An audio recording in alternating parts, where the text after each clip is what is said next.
أهلا بكم في هذا اللقاء الخاص مع السيد فيليب لازاريني المفوض العام للأونروا وكالة غوث وتشغيل اللاجئين الفلسطينيين. Mr. Lazzarini, it's a pleasure to talk to you. It's nice seeing you again in this interview. Famine, hunger confirmed in Gaza Strip.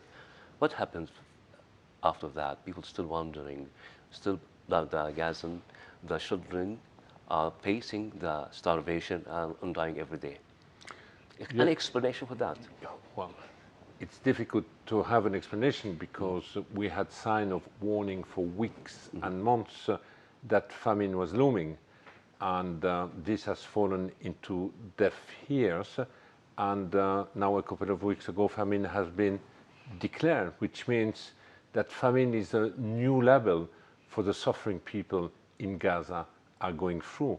Basically, it's hell in all its possible aspect. People are not just dying anymore because of the bombardment, are not dying just because they are desperately trying to find food in this abominable Gaza Humanitarian Forum distribution site. But now people are also dying, the children silently, because of hunger. This is a man-made famine, deliberately fabricated. Deliberately fabricated by the Israeli government. Do you agree with that? Yes, it has been deliberately fabricated by the Israeli government since the ceasefire broke down in March. A tight siege has been imposed, and that's when the nutritional situation of the population again started to deteriorate. And we have warned again and again and again that hunger is spreading, is deepening, starvation is here, and soon we will have to declare famine. And that's exactly what the world expert on nutrition have done now a couple of weeks ago. We were expecting after the declaring the famine, the hunger in Gaza Strip, that there will be steps to stop this situation in Gaza. Why still till now the UN are unable to take steps or other words to stop the famine, stop killing people in Gaza? The whole world are watching this happening, but unable to do anything. I agree with you, and it's really shocking. Countries have expressed outcry, have expressed condemnation about this situation, but this has not been translated into any meaningful action influencing, for example, the Israeli government, which means that famine continues to spread in the Gaza Strip. Now, what does it mean? There is an extraordinary amount of, I would say, indifference, and I have said it more than once, inaction and indifference in this situation can also amount to complicity, because there is an obligation of the international community to make sure that famine does not occur in a place like Gaza. We are on the 21st century, and we are not talking about any kind of famine. We are not talking about the kind of famine in a war-torn country with a climate change, a complicated situation. No, we are talking about Gaza. We are talking about a population which, under normal circumstances, has never encountered hunger. If you want to make it short, Mr. Lazzarini, it is a failure of humanity itself? I think it's a failure of humanity. It's a lack of real compassion and empathy, and this is also due to the total prevailing sense of impunity. And the lack of political will. Definitely, I keep saying we can reverse this trend, we can reverse the famine, we can reverse the atrocities only through political will and political decision. That is not happening right now. That's the contrary which is happening.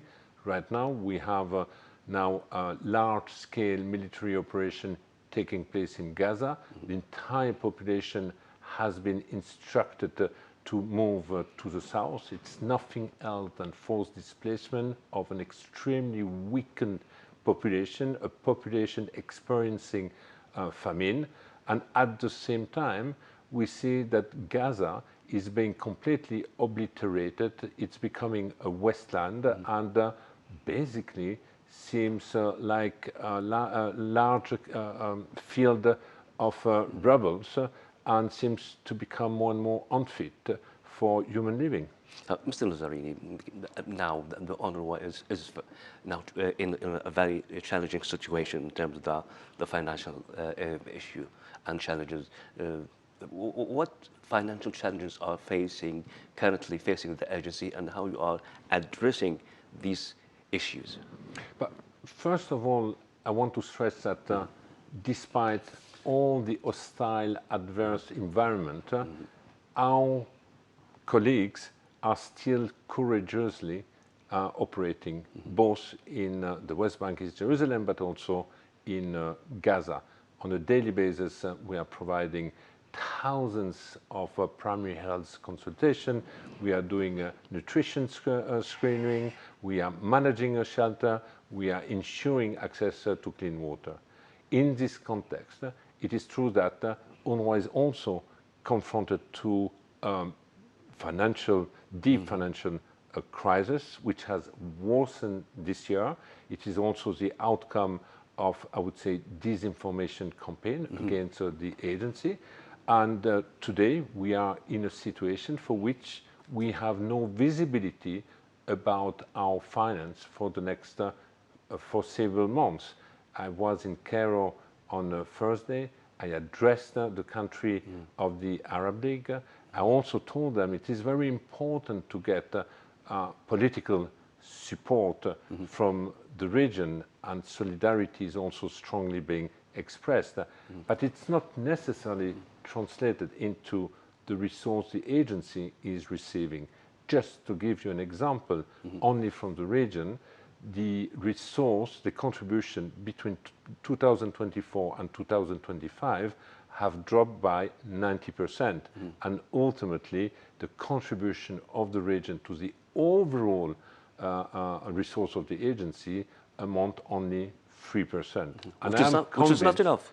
I'm convinced we can do much better, and I really hope that between now and the end of the year, we will hear contribution coming from the region, but also contribution from additional contribution from our donor. Ensured contribution coming from the region. Have you got a confirmation that Arab countries are committed to give more to UNRWA? I have confirmation that the region and Arab country are in full support to the agency, that the region wants to see the renewal of the mandate of UNRWA, which also will be decided this year.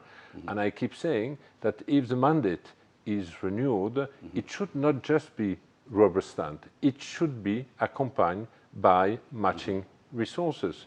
We should never forget that the agency provides public-like services.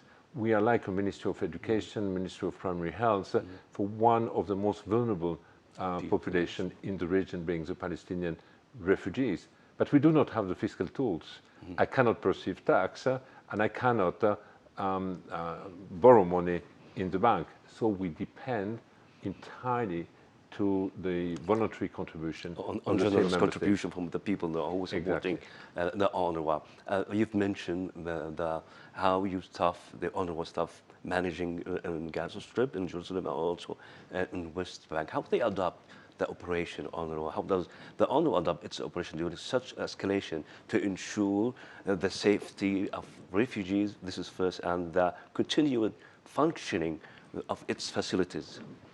Well, we are definitely committed, and our staff is committed to ensure the continuation of our services against all odds until the day they are really prevented to provide these services. So it is true, if you look at Gaza, we have paid a high price. About 360 of our colleagues have been killed. 90% of our installation have been damaged or completely destroyed. We are prevented since March to bring in critical goods, life-saving goods or food into the Gaza Strip, despite the fact that we have food and resources in Jordan and in Egypt enough to cover the need of the entire population for the next coming 2 to 3 months. But beside that, we continue on a daily basis, and this is really inspiring what our colleagues are doing. We are still providing services. They still remain committed to meet some of the expectation of the population, despite that they are operating under a very constrained environment. Mr. Lázaro, about the deficit that's facing the UNRWA, do you have a certain figure that you need to manage till September? As far as I know, that you barely pay the salaries till September, and after that, maybe no fund, no salaries. So indeed, we will be able to process the salaries in September. We will have a meeting with the donors chaired by Jordan and supported by Brazil and Belgium during the high-level week of the UN General Assembly in New York by the end of September. I really hope that at that time there will be announcement on additional contribution to the agency. Otherwise, I will have to continue to implement austerity measure. But each of the austerity measures that we are putting in place... Redundancy? No, I'm not talking about redundancy, but I'm talking about... the services? We do not want to reduce any services. Whatever austerity measure is taken by the agency today, it's taken in the light, how can we best protect the services that we are providing to the people. But you were asking, what is your shortfall for the time being? Our shortfall is more than $200 million. We should not forget that traditionally, at the end of the year or beginning of the year after, we always had the contribution of the United States or donor like Sweden. This year, the United States will not contribute to the agency, and Sweden also stopped its contribution to the agency. So 2 main donors would traditionally provide cash to the agency at the beginning of the year, won't be here. Hence, we are looking in the medium term between now and at least the end of March, and for that, the agency still lack more than $200 million. And then $200 million needed than this year, as you said, the US and Sweden not funding as been before. It looks like financial prospects remain highly uncertain, and donor pledges have proven insufficient. Isn't that true? That's true. It's highly uncertain, and the contribution have proven insufficient. And the contribution have decreased this year compared to last year, despite the fact that the needs have continued to increase between 24 and 25. It's a combination of the overall austerity within international cooperation, the humanitarian aid, but it's also an indication that the UNRWA, having been under attack fiercely over the last 2 years, that this also had an negative impact, especially when it comes to contribution from some of our past traditional donors. Do you think one of the main factors behind that decline in funding, it's about that Israel wants to see an end to UNRWA on the Palestinian lands, and you are supporting this? This is part of the disinformation campaign the agency has been under. It has been a very, very harsh disinformation campaign. Israel has not hidden the fact that they want to see the agency to be dismantled. We also know, we hear similar objective coming from the US administration, and it is true that some donors have been after that hesitant to continue to support the agency. Having said that, we still have a strong donor base, countries supporting Palestinian refugees, supporting an agency like ours. And I want also to flag the fact that we had also an extraordinary, I would say, expression of solidarity, which has been translated into resource by the public opinion, individual giving, for which last year we succeeded to receive more than $100 million, and I hope we will succeed the same this year. Mr. Lازاريني, now, have the agency managed to countering this information about the job, about any connection, Israel accusing like UNRWA have some connection with Hamas? Now, have you managed to clear the picture and saying to the whole world, this is our job, this is our main duties, and we are doing our job according to rules, and the human rules? Well, we are a rule-based organization, so for sure we are applying them. We have always taken any allegation of infiltration within the organization very seriously. There have even been investigations last year, but none of the investigation ended up in a conclusive way. And whenever we hear allegation about hundreds of staff or thousands of staff being affiliated with Hamas or the Jihad, we each time ask, can you provide more information?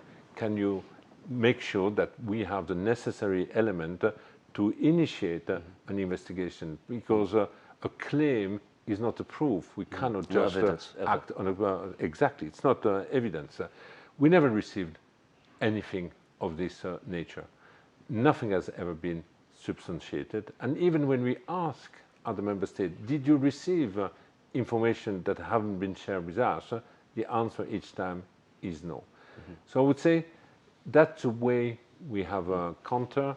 The environment regarding this for the agency is less toxic today than it was a year ago. A year ago, you might remember that when we had the serious allegation in January, we had up to 16 countries within 48 hours who have frozen their contribution. But since, because of all the effort of the agency, we have reassured them, and most of them are back in our donor base. And there are efforts shared with Jordan in many occasions in terms of maintaining the support for the UNRWA and defending the whole situation. Absolutely. The Kingdom of Jordan has been championing and has been highly supportive to the agency, help us to reach out donor and basically also to tell the donor how important and key the activities of the agencies are for the Palestinian refugees across the region, but also in Jordan. And again, Jordan will be the one convening a number of member states in New York in September in support of the agency. Yes, I've met you a couple of times here in Jordan or even in New York. And my question is still how to mobilize sustainable support for UNRWA. You know, it's a very difficult question because we completely depend on voluntary contribution of member states, and the contribution of the member states also depend on their own domestic consideration. I just give you an example. I always look at with a lot of anxiety election in our donor base, because depending on the conclusion of the election, or depending on the type of government which will be put in place, it will tell us if they will continue to support the agency or end the support to the agency. So in this context, it is very difficult to ensure sustainability, even more when the same countries, for domestic reasons, have to take austerity budgetary decision, which most of the time will then impact the budget of international cooperation. In your review, is there any potential for a lasting peace to have in Gaza or political resolution to end the tragedy that we're witnessing every day and the whole world is watching it but doing nothing to stop it? Well, it's shocking. You know, the member states usually have a toolkit.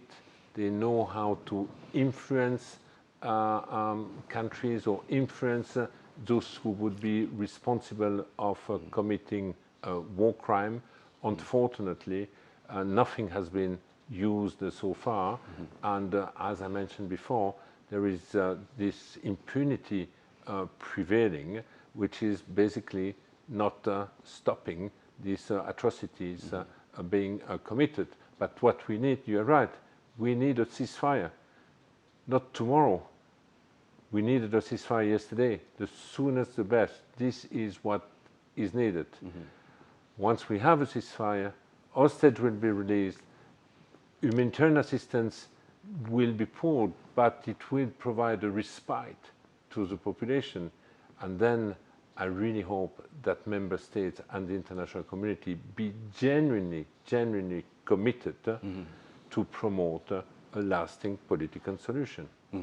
Living in Gaza, as you know, Mr. Lازاريني, under constant threat of violence, many refugees are experiencing severe psychological trauma.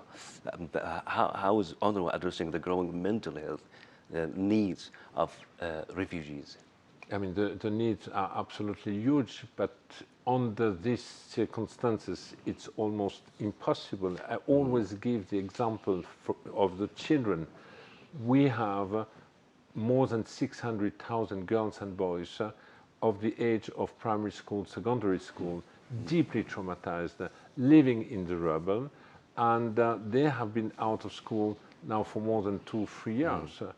We are at the risk of totally losing a generation, and this can only sow the seeds of more bitterness and extremism in the future. It should be in the interest of no one if you want to promote longer-term peace and security in the region. So I believe that if we have a ceasefire tomorrow, one of the top priority is to bring them back into an education environment and to show that a future or better future is still possible. But as you said, the trauma is very deep, and it's not just the children, but also the teacher and the entire population.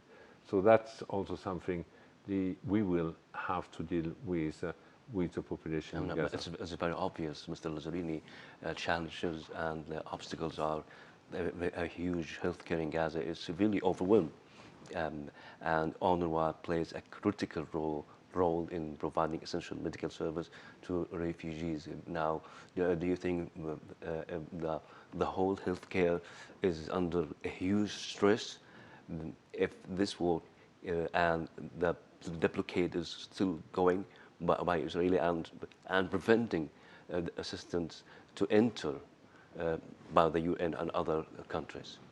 Yeah, I mean, the whole health system has been under assault, like the education system has been under assault.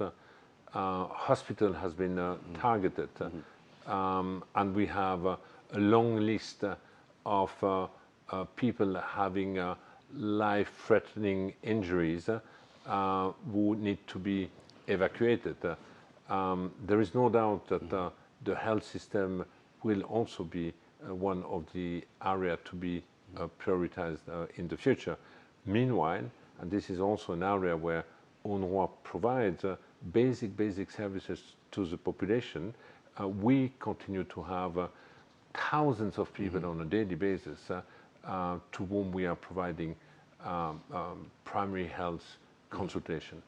I'm going to ask you one question, Mr. Lازاريني. How you can convince people to keep trusting the UN while they see the UN and other agencies are unable to give help to the refugees in Gaza or the Palestinian West Bank or in Jerusalem, while they can do that in other places like Ukraine? You know, it's not a trust in the United Nations. It's and people in Gaza do the distinction.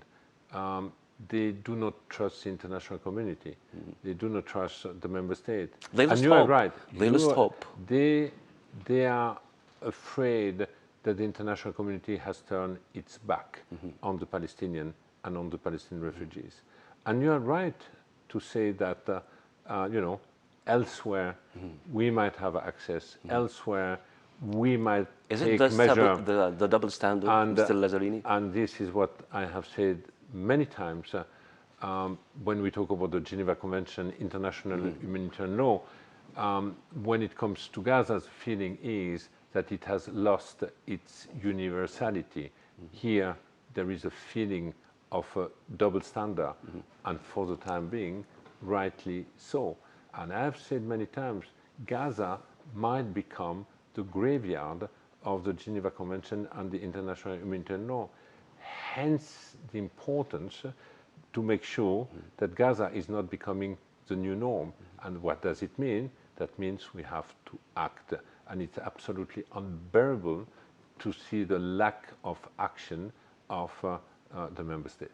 I would like to thank you very much, Mr. Filipe Lazzarini, for this interview and for being honest to tell the situation of UNRWA and the situation in Gaza Strip. Thank you very much. Thank you. My pleasure.